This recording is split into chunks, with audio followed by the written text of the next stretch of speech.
abatwala mwenna mbalamusizaako omanya bamta Ibrahim Kasozi nga nkiikirira Makindye East Constituency. Honorable oli mukwano nnyo gwa Honorable Katolo Bwamu. Muyita taata wange kuba yakula ne taata wange. So it's not about being a friend. It's like my dad. Kubanga I grew up with my dad. Okay. Owulira otya mu mbeera eno nga taatawo kweta taatawo ali mu mbeera ng'eyo? Buli kimu kyonna oba omukkiriza otegeera nti Katonda aleeta embeera mu ngeri gy'agireetamu, naye kikuwa kyakuyiga nti buli muntu yandibadde atwala obudde n'agenda akola check up ku mubiri gwe ekyofuna obuzi, kubanga yajja tamanyi ng'amanyi obulwadde bulala ne bwe yakebera neyesanga ate obulwadde obulwadde bulala. N'olw'ensonga eyo nti kiba kikulu nnyo omuntu okuba nga ofuna obudde wadde tonalwala kugamba nti nina obulwadde n'ogenda ne bukola ki n'ogenda n'obanga wechekinga ng'omuntu. Oli yandyebuuza tulabika ku disturbing pictures ku social media nga bagamba ali mu mbeera mbi nnyo, naye ekyo kitunoonyeseza olunaku olwayo tubeeko mu nnaku ebbiri ezivudde emabega yabadde mu mbeera mbi kuba yabadde oxygen, naye ku makya embeera ezeemu neddamu nebanga etabuka, naye badokita ba Madpa tubeebaza nti bakoze ekisoboka, naye kati ali bulungi. He can even oba omukwatidde can even move a bit. Buzibu ki ekibadde kimutawanya kibaddde okubanga bamutwala both mu ICU ne mu problem wevudde nti yaludde nnyo mu theatre kubanga okusinziira ku badokita baali bamanyi nti problem ntono, kati baali badde bamulongoosa ne balaba nga ate waliwo problem ennene gye baali bakoze eki batalabye ekyuma gye baali batalabye, so ng'ate nnene okusinga ku ki kati namalamu essaawa 8 ng'ali operation, so you see nti ebbanga libadde ne baali babaza ebbanga kiri abagenda okumala mu no baali bagamba it's a small thing, I don't know whether for 1 hour but it went beyond that. Tuwireko muno bamuzizzaayoko mu ICU olunaku olwaleero ku makya embeera ebadde nga tassa bulungi nga kola ki manyi akuteeka mu ICU kitegeeza nti obulamu tebusobola kwesupportinga, you need some other thing to machines to support you, so nti kati ku makya sawa nga kuva ku saa 11 baku sawa nga 2 bamuzizaayoko, naye kati asobola okwogera naye nga badokita omanyi bakyamukola ki bakyamulabye kulaba nti tayogera nnyo n'abantu bangi. Abantu b'omu constituency bo bawawo bakaki oba bo kati essaawa zino bali kuki tebamumiisinga? No, ekisingira ddala abantu kwe kumuweereza essaala kuba mu kaseera kano oba tuli dokita ekikulu kyonna kuweereza ki kuweereza essaala n'okwewala abantu. Omanyi buli muntu abeera mu mbeera ng'eno, abantu abasinga boogera bingi batuunulira embeera omuntu gy'aba bo ne bagitwala nga advantage yaabwe okufuna byakola ki ebyokwogera si ebintu byolaba biyita ku social media talina ssente biki really that's nothing. Olowooza ssente mmeka nga weetulya ezisobola okutulema okusasulamu? You can't go to beg for money. No, we have a capacity to do that. Kodeo betulyamu bagamba yeetaaga okusondera okulamu nava mwene embeera gy'alimu. Yenna akyogerayo ku bibye. We have a capacity to do that. Honorable kino kijjidde mu mbeera ey'akazigizigi. Ba honorable babiri okuva mu parliament bali mu mbeera gye bayitamu essaawa zino kuli honorable Zaake Honorable Katolo Bwama, mwe nga bammemba ba parliament muwulira mutya era kyakuyiga kiki muyiga mu kino? Bannayuganda balina okutegeera eggwanga lyabwe lifugibwa baani. Bw'olaba Zaake ekyamukwasiza ekyamukubizza n'okumutuusa ku ekyo kubanga yalaba abantu be n'agakamba twalire ki emmere, naye waliwo n'abaakikola nga bamu baminisita era President Museveni n'akikola ki n'abalaba. Kyenandisabye nti wa President Museveni yalabye nti ekikolwa kye bakola ku Zaake kyandibadde kikyamu, yandibadde adirectinga awo wennyini naga nti nabali babakole ki babakwate. Naye kasi bwe kitaabaddewo kitegeeza nti kino yabadde ayogera jasi ye ng'omuntu kwerongoosa alekeyo banne abakoze ekikolwa kyawagira. Singa yaba takiwagira yandagidde nabali ne babakola ki ne babakwata kuba bonna bamenya etteeka limu, bamenya kiragiro kya President kyeyateekawo. Nga ba honorable munatuuka ne mukubira gavumenti omulango okujja obayamba ku mbeera ya Honorable Katolo Bwama? Ku mbeera kuki? Ebyobujjanjabi oba ensonga yonna. Kuki? we have a capacity man leta kusaaga obaka obusembayo eri aba constituency eyo n'aba constituency ya Honorable Katolo Bwama abantu bo mu constituency yange njagala kubasaba nti President Museveni ne government ye batugana okubaako kyetuwa era ne batugamba bwe tuyamba abantu bajja kutusiba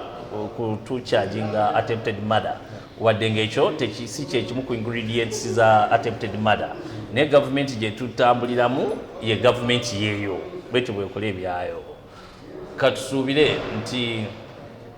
bo ewange bakimanyi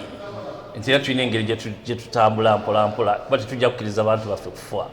tujja kuba engeri ki naye nga balina okitegeera nti gavumenti erina emmere abantu emmere gavumenti egireete muki mu bantu kuba yakaleetako bitono okuba Uganda be baakawaayo tonawulirako bagabidde magi tonawulirako bagabidde muceere bakyali kawunga so ebyo byonna tukola ki babijjeyo babiteeke muki mu bantu ewange mu Makindye East am closely monitoring tulabe ngo banakola ki ne banagira so naye nga abantu ba Katolo Bwama njagala okubasaba nti bamwongere saala mu kubanga mu kaseera kano ze twetaaga njagala nnyo okubalamusaako mwenna balamusiza nnyo minnya lya Mukama Katonda mwenna abali ku BTM nembebaza emirimu gye mukola ate mu mbeera gye tulimu ya COVID-19 enyongera okubasaasira obulumi obw'enjawulo bwe tuyitamu naye eddagala lyokka lye tuyinza okukozesa ate okuwona ekirwadde kino oba okukyekengera okukyetangira Honorable Gwenga omubaka mukwano gwa Honorable Katolo Bwama mulegana okuba nga bamuwadde ekitanda n'okuba nga mulwadde gakusangawo era gakuyisa gatya of course nze nga Alhaji Latif Ssebaggala Ssengendo omubaka akiikirira abantu b'e Kawempe North twategeera nti Honorable Bwama Katolo Bwama azze bamuwadde ekitanda ano yajja ku nnomo check-up naye bwe yajja wano ngazze kumpima birala byonna bamuga nti ne bamukwatirawo ekyo nno kyongera okutukakasa n'otutegeeza nti tulina okujjumbira okwekebeza tulabe kubanga okwekebeza oba okugumula okugema kusinga okuwonya n'olwekyo okukakasa nti embeera gy'alimu amawulire bwe twagafuna ffenna twenyamira naye olw'okubeera tumanyi nti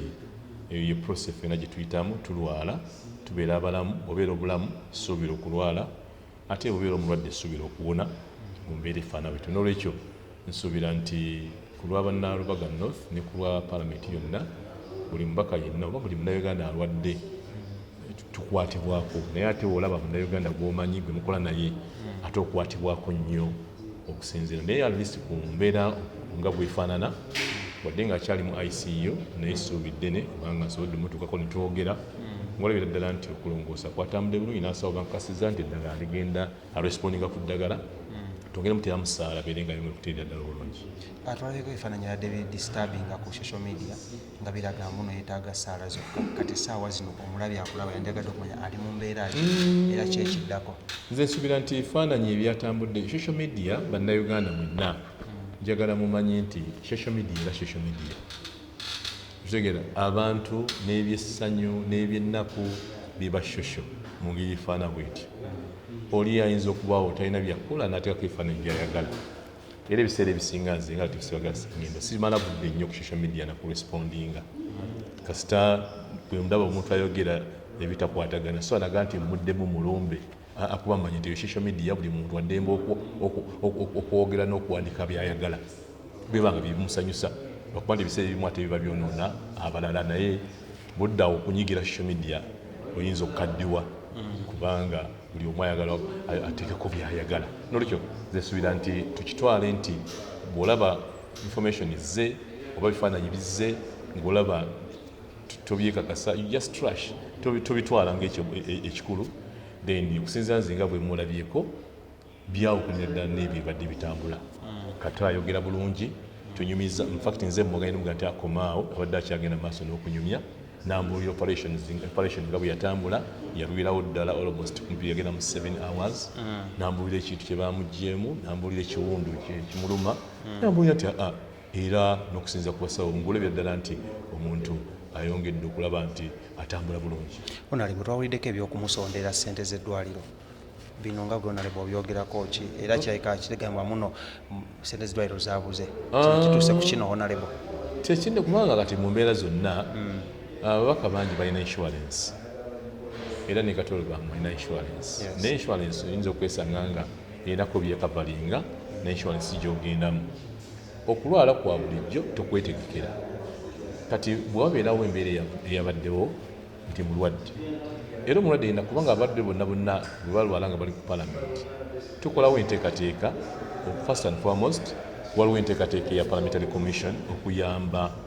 ku babaka palamenti abalwadde nga obulwadde bwabwe tebukoleddwako insurance scheme gye tulina so Katolo Bwama eddwaliro lino ppya era ntowooza twagala okubeebaza bannannyini ddwaliro lino babayi n'ebyuma bingi ebikola ku nteekateeka eno ate nga eddwaliro lino terinagenda ku insurance ate nga gye yagadde bamujjanjabire tenafuna insurance covers ku insurance companies ez'enjawulo nekyo kiba kitegeeza nti wano alina okumitinga bill ate gye nkakasa nti bill nnene ayinza okwesanga nga yakolayo ku deposit neyinza okwesanga deposit eyo temala nolwekyo kya bulijjo omuntu abeera nga aguddeko ekizibu kifaana bwe kiti wabeerawo obuyambi bwonna obw'enjawulo solaga nti gundi toleeta buyambi kubanga wano insurance gyalina yaffe ya pamit tekolawo kiba kitegeeza nti ssente ez'enjawulo ziba zeetaagisa naye nsuubira tutambula bulungi era yamalira ddala n'okuwandikira sipiika n'olukiiko olufuga palamenti nange era mukakasizza nti nja kwongera eddoboozi yange wa sipiika okulaba nteekateeka ey'okulaba nti yasobola okusasula kakasa nti era tekijja kumala okusinza ku nnaku z'amalala kubanga intensive care unit okumalayo omaze olunaku olumu sente epitirivu ne kati agenda kumalayo wiiki namba kiba kitegeeza bangaye nti bayinza mujja mu intensive care in about 2-3 days kiba kitegeeza ajja kuba kumpi awezeza wiiki namba n'ebyobujjanjabi ebirala bingi n'olwekyo nsuubira nti wabeerawo enteekateeka eyogamba nti yes sente nyingi era palamenti erina okuyingiramu n'okulaba tuyinza okwongera okutambuza ensonga oba oliawo naffe ab'emikwano okuyingiramu